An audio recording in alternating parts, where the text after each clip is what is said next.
I witnessed, recorded, and produced these videotapes of the Washington, D.C. hearing. Their authenticity is above question. This is a hearing about the government licensing the electrocution of people to cause grand mal seizures. This is produced as part of the ongoing work on the website, thewaythetruthandthelife.net. Think of the millions of dollars, taxpayers' money, spent to pay psychiatrists and their supporters and for the worldwide travel in putting this conference together, while the victims and opponents had to pay their own way. Speaker will be Dr. Fink. Title of his talk is Historical Context, What is ECT and How It's Evolved. Dr. Fink. Good morning. Dr. Rose, members of the consensus panel, and guests.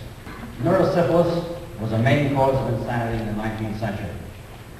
The discovery of the causative agent, aspiropete, and the development of the Watson serological test made it possible to clearly identify patients with this disorder and allowed Julius Wagner of the University of Vienna to develop malarial fever therapy for neurosyphilis. He was the first to successfully stamp out this major cause of mental illness and death. And for this discovery, he received the Nobel Prize in Medicine in 1927. This success encouraged the belief that heroic interventions were both feasible and perhaps desirable to bring the insane back on their private health. Such beliefs encouraged the development of prolonged sleep therapy by Clazy, insulin coma by Sacco, leucotomy by Moniz, and convulsive therapy by Meduna, each between 1922 and 1935, and indeed justified the initial trials of reserpine and chlorpromazine and the psychopharmacologic revolution of the 1950s. Ladislaus Meduna, a Hungarian neuropsychiatrist and neuropathologist, following clues from pathology that there may be an antagonism between epilepsy and dementia precox, sought to treat dementia precox by inducing epileptic fits. The first patient, a catatonic man who had been mute and bedridden for 4 years, was treated on January 24, 1934. Remarkably, he recovered. Meduna repeated his success many times and published his principal report, the Convulsive Therapy of Schizophrenia, in 1937. By May 1937, it was also possible for the Swiss Psychiatric Society to assemble more than 50 workers who had experience with metrazole and insulin in a meeting in München in Switzerland. The results were overwhelmingly favorable. And by early 1938, the reports of that meeting were translated and issued as a lengthy supplement to the American Journal of Psychiatry. This is the face sheet of that journal issue. And this is the actual title page. The American Journal of Psychiatry, and the treatments were widely accepted throughout the world. The rest is a history of modifications to reduce the risks and improve the delivery of the treatment, of comparisons with psychotropic drugs, of professional and public enthusiasm and damnation, and the recent awareness that convulsive therapy remains an effective treatment, much needed in present-day psychiatry, and that as continued use should be encouraged. Following its success with patients with dementia precox, convulsive therapy was soon shown also to be effective in patients with mania and melancholia, and that was 1937. The Italians, Chialetti and Bini, simplified seizure induction by using electric currents in 1938. The incidence of fractures was markedly reduced by Curari in 1940 and later virtually eliminated by succinylcholine in 1952. Brief pulse stimuli were found effective in 1944. Unilateral electrode placements elicited much less amnesia in 1958, and oxygenation increased seizure duration and further reduced amnesia in 1953. Now, not all modifications were found to be effective or safe. Trials in patients with neuroses, anxiety, obsessive compulsive disorders, hypochondriasis, hysteria, drug dependence, alcoholism, character disorder, homosexuality, and childhood schizophrenia found ECT relatively ineffective. The inhalant fluorothil, or Indoclon, was found to be an effective convulsant, but one that was much more difficult to use, and that was 1957. Subconvulsive treatments introduced in 1942, regressive ECT in 1947, multiple unwanted seizures in 1967, among others, were tested, found wanting, and rejected. The introduction of psychoactive drugs between 1953 and 1960 led to comparisons of efficacy and safety of the drugs and other somatic treatments.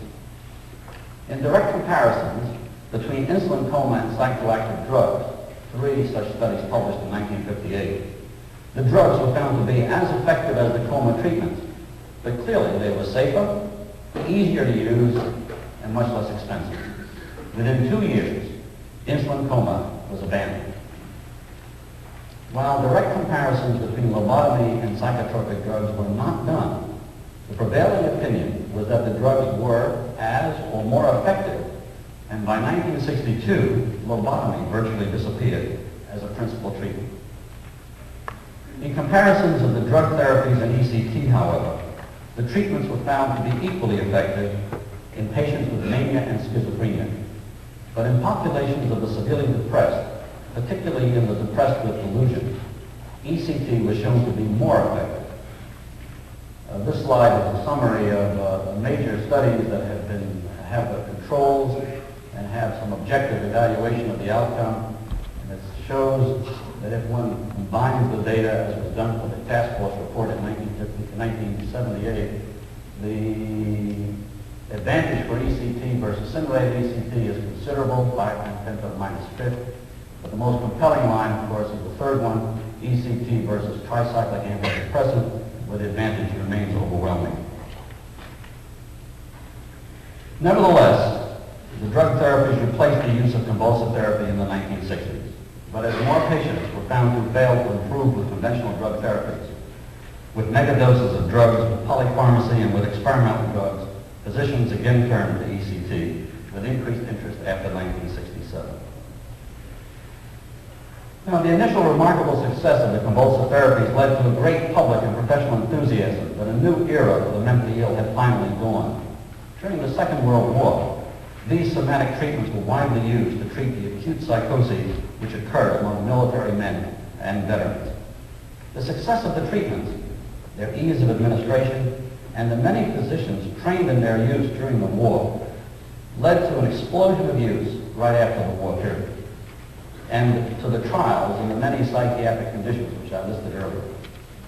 These excesses were criticized both within and outside the profession. For example, the first report of the Group for the Advancement of Psychiatry, this group has been in existence since that date, is dated September 15, 1947, and they took upon themselves to evaluate ECT. Their conclusion, number 11, which is the last of their statements, reads, "Abuses in the use of electroshock therapy are sufficiently widespread and dangerous to justify consideration of a campaign of professional education in the limitations of this technique, and perhaps even to justify instituting certain measures of control." A public revulsion with the abuses of political power by the federal government under Presidents Kennedy, Johnson, and Nixon in sustaining an unpopular war, and the awakened desires for public equality by blacks, women, and the gay communities led to public antipathy to whatever was perceived as an abuse of personal liberty by the state. This hostility spilled over to the medical community, particularly to the power exercised by psychiatrists to hospitalize and treat individuals against their will. Public confusion over perceived abuses of drug therapy, lobotomy, insulin coma, and electroshock, fueled by aggressive ex-patients and publicity-seeking psychiatrists, led to the interdiction of drug therapies, ECT, and lobotomy in California in the early 1970s. This legislative and public effort led to demands for reviews of the efficacy and safety of lobotomy and convulsive therapy. Lobotomy was evaluated by a presidential commission reporting in 1977 that the treatment was effective in certain limited instances, and that continued research should be encouraged.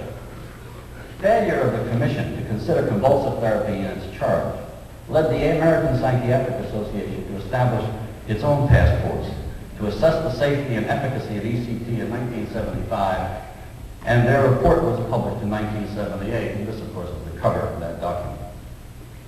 Similar reviews were undertaken by the Royal College of Psychiatrists in Great Britain in 1977 and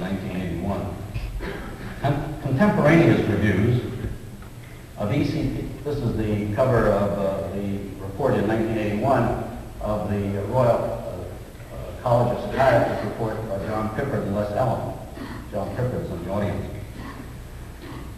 Contemporaneous reviews of ECT practice by official bodies and individual scientists in Canada, Sweden, Denmark, Australia, Germany, Netherlands, Ireland, and China joined the U.S. and British reports to conclude that ECT was an effective therapy for patients with major psychoses, that available therapies, if properly applied, allow the treatment to be used safely in patients of all ages, that the training, experience, and practice of many psychiatrists was often wanting, that educational programs were inadequate, and that support for research into the mechanisms of convulsive therapy was almost non-existent. Much of the opprobrium of these reviews was directed by the medical profession against itself. This is an editorial in The Lancet which followed on the Royal College report, dated November 28, 1981. And I'd like you to read the last paragraph. This is the final paragraph of that editorial. Every British psychiatrist, and for that I hope you will also include every American psychiatrist, should read this report and feel ashamed and worried about the state of British psychiatry. Read America. If ECT is ever legislated against or falls into disuse, it will not be because it is an ineffective or dangerous treatment. It will be because psychiatrists have failed to supervise and monitor its use adequately. It is not ECT which has brought psychiatry into disrepute. Psychiatry has done just that for ECT. Now, these evaluations, appearing since 1976, increased interest in convulsive therapy. Usage is increasing in individual institutions, and the number of institutions offering ECT seems also to be increasing. I'm not sure about that. I think the data later this morning might not demonstrate this, but there is this feeling on the part of many of us by the calls we get that there are more places giving the treatment. The number of scientific publications is increasing from a monthly average of 9.5 in 1979 to 13 Medline citations in the last half of 1984, and new textbooks and volumes of proceedings appear at the rate of one per year. Indeed, it was this very great interest that led to me and some of my associates, these are members of the editorial board of the new journal, which has just appeared, and this is the cover of volume 1, number 1. Now, the introduction of new instruments for ECT both in the United States and Great Britain, the increase in large national and international conferences from one every few years in the 1970s to at least one each year since 1979 are other indications of the increased interest in convulsive therapy. What can we expect in the immediate future? Usage will probably increase, fueled by greater professional and public acceptance of ECT in the treatment of major psychosis. Outpatient usage of ECT should increase substantially as DRGs affect medical practice. Representatives of the press and the media will become more responsible and present the experiences of medical practice more fairly. Hopefully, they will stop titillating the public by dramatic misrepresentations like those portrayed in One Flew Over the Cuckoo's Nest.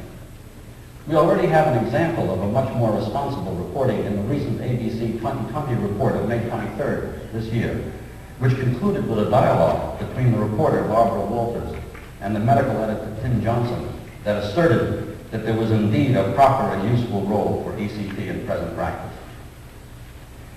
We, the leaders of our profession, can continue to bash ECT, give it a bad name, reject it, and seek to stamp it out. But so long as patients are not helped by other means, so long will families and physicians demand help from those of us who have learned to use this gift. Evidence of the treatment's efficacy and safety. We should educate the public into what we now know. We should educate our practitioners to deliver the most humane and safest form of this treatment. And we should encourage our research agencies and young investigators to seek to understand this process better. Such efforts will surely help us move to the next step in the challenge of eradicating the most severe forms of mental illness. Perhaps the consensus conference will encourage such development. Thank you.